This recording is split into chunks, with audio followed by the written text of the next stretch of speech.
Guys, je suis tout excité, nous allons faire le profilage complet de Delirte. Bienvenue à lui, rappelons également qu'aujourd'hui même c'est son anniversaire, il fête son 25e anniversaire, nous allons faire donc son profilage et bien sûr revenir sur le reste de l'actualité.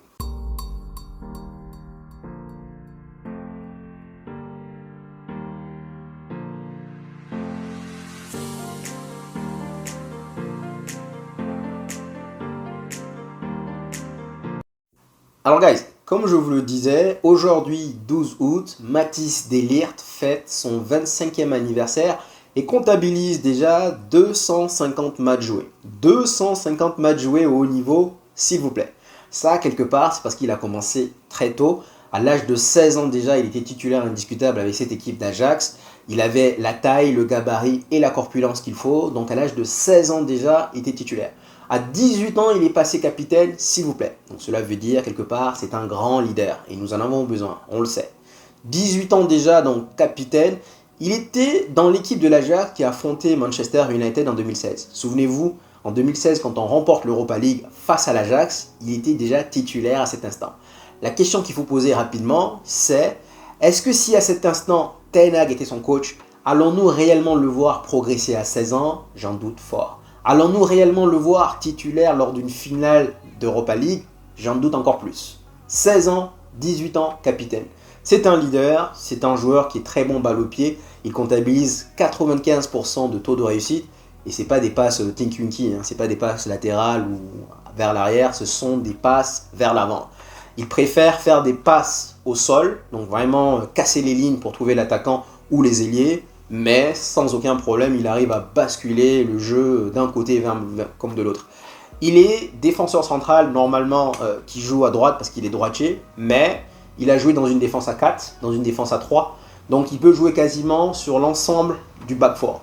Il a déjà joué en termes de défenseur central droit, défenseur central et également défenseur central gauche. Conclusion, il peut jouer sur tout le back four. Quelqu'un qui est très à l'aise avec les deux pieds, ça c'est vraiment quelqu'un dont on avait besoin. C'est quelqu'un qui va beaucoup nous aider, surtout dans le pressing. Encore une fois, on l'a dit, on l'a répété, on va encore le répéter. La raison pour laquelle on n'arrive pas à progresser dans le jeu, c'est parce que nous devons tenir la main à Tinky-Winky et Dipsy. Je m'adresse bien sûr, encore une fois, vous le savez, Maguire, Lindelof et Evans. Tant que dans notre jeu, nous allons avoir des joueurs qui sont lents, on va devoir leur tenir la main. Et donc derrière, forcément, on ne pourra pas presser haut. Et c'est la raison pour laquelle, sincèrement, je suis content du fait qu'il soit arrivé. Je sais que j'avais mis des doutes, je le sais très bien, je l'avais dit, mais je vous avais dit par rapport à ses blessures. Et quand on regarde bien, l'année dernière, il a comptabilisé 15 jours de blessures, donc sur l'année 2022-2023, donc ça, c'est pas beaucoup, je suis d'accord avec vous. Mais cette saison, il a raté quand même 80 jours. 80 jours sur l'année 2023-2024. 80 jours de blessures, c'est quand même beaucoup. Donc oui, j'ai mis des réserves par rapport à cela. Mais le fait qu'aujourd'hui nous avons Ligneiro, certes aujourd'hui il est blessé, mais nous avons Ligneiro, donc dans le cas où il est blessé, cela signifie que si jamais on arrive à récupérer Ligneiro, on ne va pas continuer encore à se coltiner Maguire, Lindelof et Evans. En gros, d'après ce que j'ai compris, on va en parler tout à l'heure dans l'actualité, mais d'après ce que j'ai compris, c'est que Manchester United a finalement changé de stratégie. C'est-à-dire que là, plutôt que de vouloir négocier les joueurs pour qu'ils partent, nous allons faire l'effet inverse, nous allons donc aller signer des joueurs, nous allons donc empiler les joueurs. La piste Ugarte n'est pas encore dead, on va y revenir tout à l'heure. Mais en réalité, c'est ça, c'est qu'en réalité, nous allons donc aller chercher Ligneiro, Delirte en défense. Nous avons également Martinez, pour leur faire comprendre qu'aujourd'hui, Maguire, Lindelof, vous êtes aujourd'hui dans la 4e position, voire dans la 5e. Parce qu'aujourd'hui, on parle également du cas Hermoso. Il y en a qui disent que l'Arabie Saoudite lui a fait une proposition, mais derrière, voilà. Donc si jamais on arrive à voir, par exemple, Hermoso, ça veut dire qu'on aura 4 défenseurs. En gros, c'est montrer gentiment la porte à Maguire et à Lindelof, leur dire, écoutez, aujourd'hui, si vous voulez jouer, certes, vous allez continuer à recevoir votre salaire, mais si vous voulez continuer à jouer, il faudra donc passer derrière les 4 choix que je viens de citer. Donc, pour revenir sur Delirte, donc il a 25 ans. Rappelons rapidement que Mason Mount a 6 mois de plus, mais Mason Mount comptabilise 180 matchs à son actif. Lui, c'est 250. Donc on voit quand même qu'il a joué beaucoup de matchs. Je suis même allé voir une vidéo où franchement il a joué quasiment contre beaucoup d'attaquants, contre Mbappé, contre Ronaldo, contre Messi, contre Lewandowski, contre Rashford. Donc franchement il a joué quand même contre Haaland. On va y revenir tout à l'heure sur les statistiques contre Haaland et contre Vinicius l'année dernière, surtout le match qu'il a fait l'année dernière. Donc c'est un joueur quand même qui est assez complet, honnêtement, qui est solide, qui est robuste, qui va dans les duels. On va revenir encore dans les statistiques en termes de tête qu'il gagne. Il est costaud, il n'a pas peur du challenge, il tacle bien. Et son passage à la Juventus lui a fait énormément de bien parce qu'il a été à bonne école. Il a été étudié avec Bonucci et Chiellini, qui étaient pour moi vraiment deux défenseurs centraux vraiment incroyables. Et quand on compare la différence qu'il y avait entre le jeu qu'il avait à l'Ajax et le jeu qu'il a après la Juventus, on regarde qu'avant, il se jetait beaucoup et parfois il se faisait éliminer donc très tôt.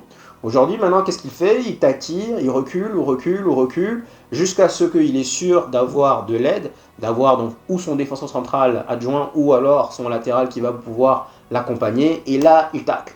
Sincèrement, en termes de tacle, tout à l'heure, on va y revenir donc sur les statistiques. En termes de tacle, franchement, il est impressionnant. C'est aussi donc, encore une fois, quelqu'un qui va nous permettre de presser haut.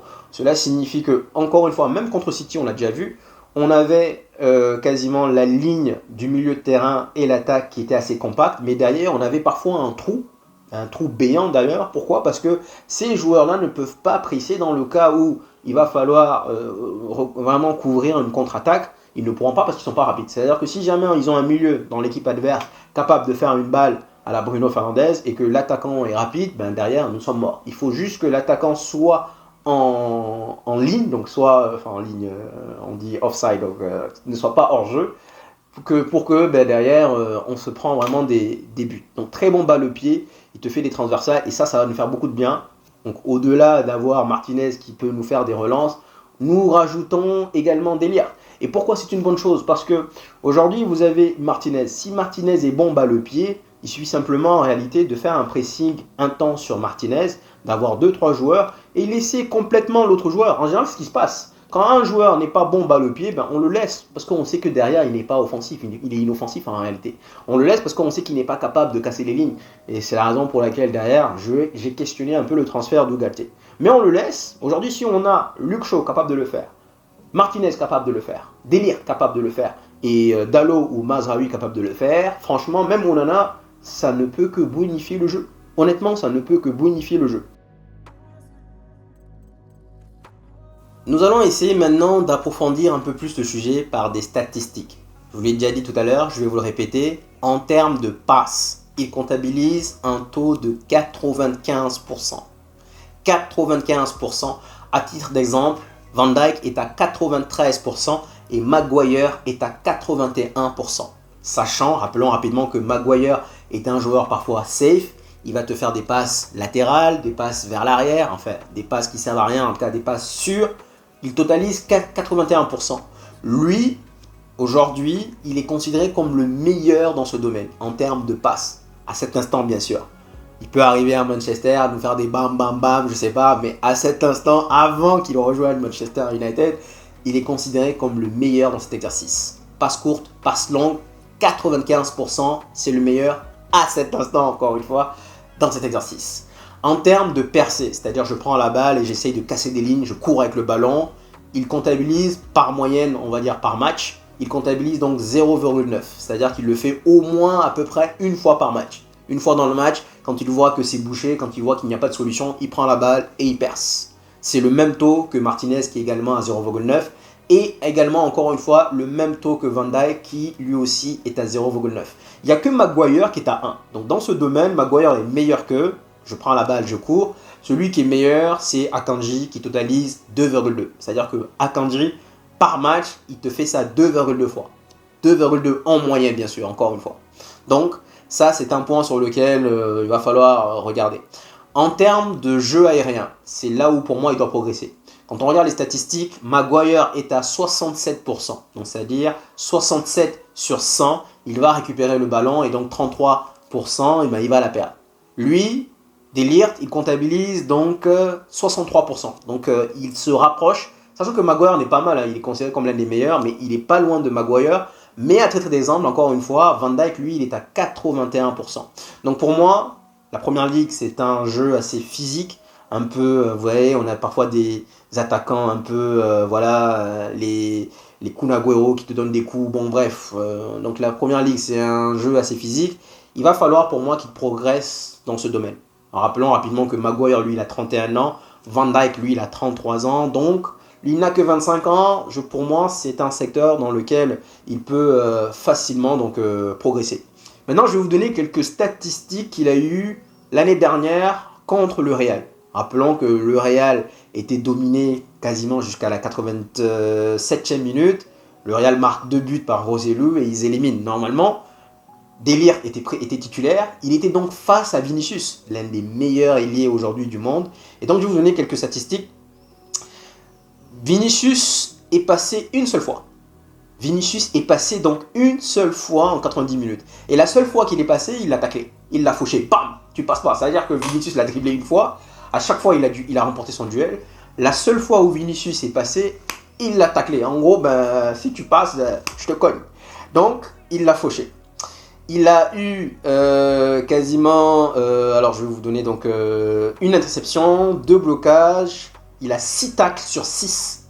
C'est-à-dire quand même là, ce n'est pas que contre Vinicius, mais c'est contre le Real. Rappelons quand même que le Real a été finalement derrière champion d'Europe. 6 tacles sur 6 lors d'un match aussi important contre le Real. Rappelons l'adversaire et surtout, rappelons l'enjeu. C'était une demi-finale de Ligue des Champions. On parle bien sûr du match retour où le Real gagne 2-1. 6 tacles sur 6 s'il vous plaît.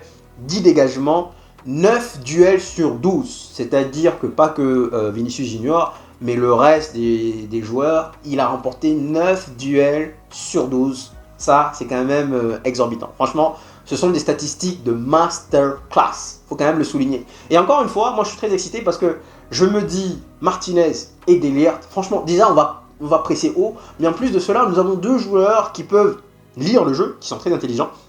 C'est plusieurs qualités qu'il faut souligner. Plusieurs joueurs donc, qui peuvent lire le jeu, qui sont intelligents et qui sont aussi rapides, qui sont capables donc, de couvrir des contre-attaques. Et donc franchement, ça ce sont les statistiques qu'il a eues donc, contre le Real. Et je vais vous donner maintenant une statistique rapide qu'il a eue contre Haaland. Donc pas cette saison, mais l'année dernière, 2022-2023, l'année où City a été champion. Pendant les 2 matchs, Haaland n'a pas pu marquer. Haaland, il a su manager Haaland proprement. Il a gagné 6 duels sur 7 contre Haaland. Donc ça, c'est la question genre, est-ce qu'il pourra derrière s'imposer en Première Ligue? Rappelons qu'aujourd'hui, l'attaquant le plus prolifique de la Première Ligue, c'est Erling Haaland. Donc aujourd'hui, il a remporté donc, lors de ce match 6 duels sur 7 contre Haaland. C'est pas mal. C'est vraiment de très bonnes statistiques. Donc tout ça me font penser que derrière, guys, celui-là, c'est un jeune joueur qui va tout casser. Du fait aujourd'hui maintenant que nous ayons aujourd'hui Leniro, encore une fois il est blessé, c'est là je me dis, ça me réconforte. Parce qu'en fait moi à la base, je pensais qu'on allait aller chercher des Ligt et ça s'arrête là. Mais cela signifie que, encore une fois, 80 jours ratés, c'est à peu près 3 mois. 3 mois dans une saison, c'est énorme. Donc, si on doit le perdre encore cette saison pendant 3 mois, rappelons que notre staff médical il est encore défaillant, mais je pense que bientôt ça va être changé. Si encore on doit repartir sur quelqu'un qui peut se blesser 3 mois, derrière on doit se coltiner Maguire et Lindelof, j'y mets des réserves. Mais maintenant je me dis qu'aujourd'hui nous avons Leniro, peut-être un morceau qui va encore arriver. Donc pour moi c'est une très très très très bonne chose. Donc guys, je viens de vous faire donc le profilage complet de vraiment des Ligt et je suis très excité, très enthousiaste honnêtement par sa signature parce que là nous allons pouvoir presser et je me dis j'ai hâte, là j'ai hâte, c'est-à-dire c'est très rare mais j'ai hâte cette fois-ci par rapport aux nouveaux venus. Je ne pense pas que si on avait des Ligt et donc Mazraoui, je ne pense pas que j'aurais eu ce niveau de contentement, mais là le fait qu'il soit là, ça change en fait toute la physionomie. On ne sera plus obligé d'aller jouer bloc bas. On va les presser haut, on va les étouffer et on va récupérer le ballon. Et maintenant, il va falloir corriger, rectifier le tir, s'il vous plaît, en termes de tir. Parce qu'aujourd'hui, encore une fois, je compte sur Van Nistelrooy pour rectifier le tir en termes de vraiment pourcentage de but. On ne peut pas avoir des occasions nettes comme Rashford l'a eu contre City la dernière fois et quand même les rater. Donc, guys, dites-moi en commentaire qu'est-ce que vous en pensez du joueur. Et donc, franchement, je répète encore une fois, je suis super content et super excité de sa signature. Pour en revenir sur le reste de l'actualité, je vais commencer par dire big up, big up, big up. Un grand merci à Bissaka. Farewell, farewell. Franchement, je vous ai dit certes à plusieurs reprises qu'il doit partir, je suis d'accord, mais parce qu'en réalité, il n'a pas le standing, guys. Il n'a pas le standing. Et donc aujourd'hui, malheureusement, encore une fois, il n'y a pas de sentiment, il n'y a pas de pitié. Ruthless, si vous voulez que votre club soit là-haut, top, on ne peut pas se permettre d'avoir des joueurs comme Bissaka. Mon ami Olivier disait que s'il était l'un des joueurs en 2000, il allait être sensationnel. Parce qu'en 2000, justement, les Cafu, les Maldini ont vanté ces joueurs. Malheureusement, aujourd'hui, le football a progressé, le football a évolué. Donc aujourd'hui, malheureusement, on ne peut pas se permettre d'avoir des joueurs uniquement bons défensivement. On a besoin également des joueurs capables de faire des centres, chose que malheureusement il ne sait pas faire. On a besoin des joueurs bons balles au pied, avec une très bonne conduite de balle. On a besoin des joueurs capables donc d'apporter offensivement. But, il y a l'action où, ça je peux jamais l'oublier, l'action où le mec il met 10 ans en réfléchissant un jour, on combat, coupé, décalé, est-ce que je frappe ou pas? Ça c'est, je sais pas c'est quel match l'année dernière, mais cela vraiment c'est significatif du fait que Bissaka devait partir. Mais sincèrement, j'ai aussi également un autre match en tête, c'était contre Manchester City. Je pense que lors de ce match, on a eu Sterling, on a eu Mahrez, on a eu Foden même d'ailleurs, qui ont essayé à tour de rôle. Personne n'est passé. Il arrivait dans genre d'une telle efficacité, d'une vraiment un mètre de vas-y passe, viens, tu ne passes pas. On l'appelait Spider-Man. Et encore une fois, donc franchement, c'est un joueur que j'aime bien. Mais je préfère Manchester United, je suis désolé. Je n'ai pas de sentiment, moi. Moi, ce qui m'intéresse, c'est que mon club revienne au succès, revienne au top. Donc, qu'on ait des bons joueurs, des bons gars, je m'en fous. Sincèrement, je suis désolé. Ruthless, c'est comme ça. Donc vraiment, je tiens quand même à commencer par lui parce que c'est un joueur que j'aime bien. Et donc, je vais ouvrir cette fenêtre en lui disant vraiment merci parce que tu nous as beaucoup aidé. Tu nous as beaucoup apporté défensivement à plusieurs reprises, Manchester City, Arsenal. Mais encore une fois, c'est le type de joueur qui te dit il faut défendre. Et moi, j'en ai marre de défendre. De vous à moi, j'en ai strictement marre de venir défendre. J'en ai marre de venir dire ouais, on va laisser le ballon à City, on va laisser le ballon à Arsenal, on va laisser le ballon à Chelsea, on va condenser, on va compacter et puis derrière, on va les prendre en compte. Non, j'en ai marre de ça. Et malheureusement, Bissaka est synonyme de ce genre d'action. Donc, merci encore pour tout. Bissaka, prends soin de toi. Ciao. Donc, guys, Mazraoui et Délire sont arrivés. Manchester United, normalement, devrait les présenter aujourd'hui. Je ne sais pas si ça va être fait au moment où je fais la vidéo, non. Mais normalement, devrait en tout cas les faire signer aujourd'hui. On parle de présentation demain ou plus tard.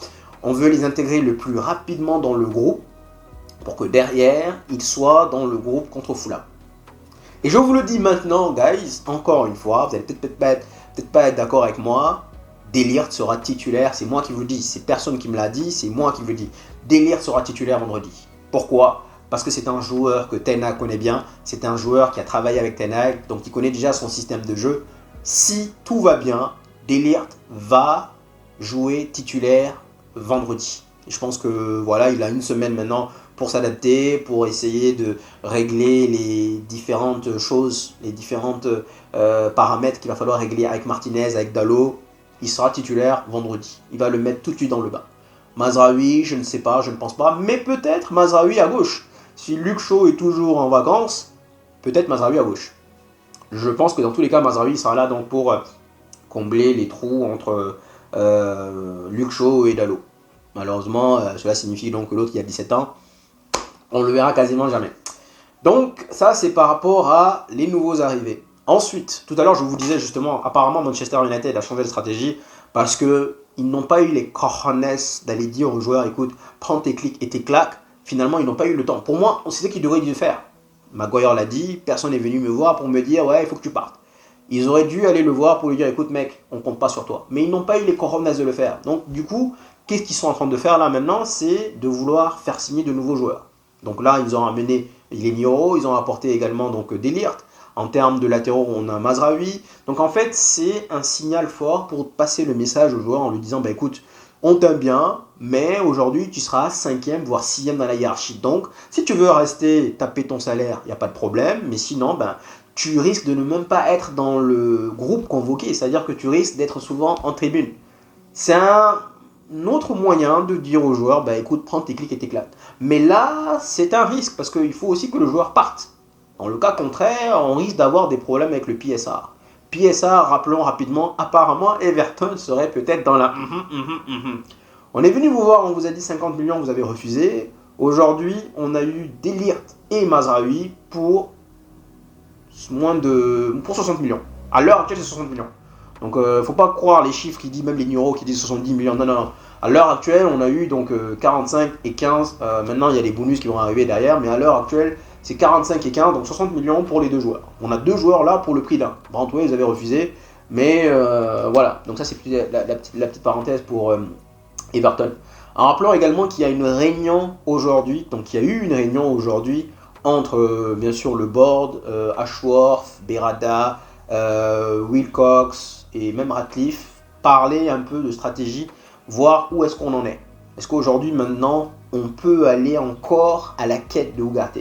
C'est-à-dire que là, Manchester United est en train de faire une espèce de synthèse de ce qui s'est passé, de ce qui va se passer jusqu'à la fin du mercato. Nous sommes le 12, donc il reste quasiment un peu moins de 3 semaines. Ils vont faire une synthèse complète et se demander en réalité s'ils peuvent aller chercher quelque part Ugarte. S'ils veulent le faire, c'est quelque part aussi pour mettre dehors, encore une fois, Casemiro. Donc là, aujourd'hui, il y a une réunion. Je ne sais pas ce qui a été dit, je n'en sais rien du tout.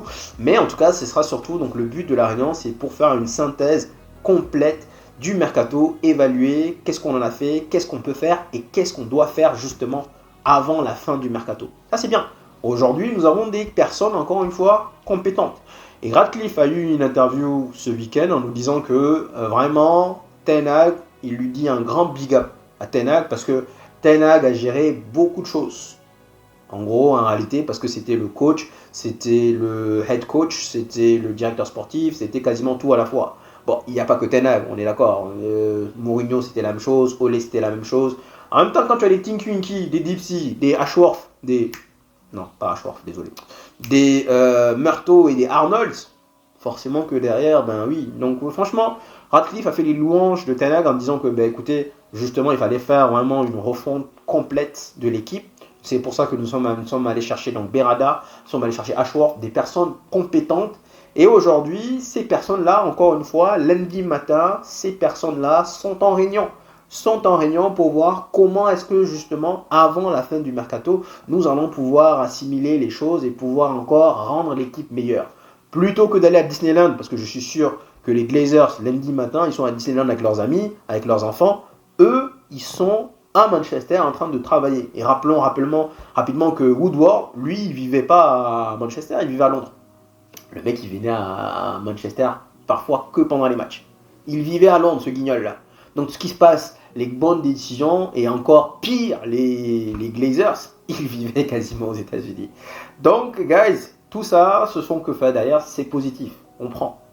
Pour le cas Zerxi, apparemment, il va jouer un match de bout en bout, donc en tribune fermée. Enfin, j'ai pas le mot en français, bon, en door close. Voilà, donc voilà, ce sera un match amical, donc il n'y aura personne, il n'y aura pas de supporters.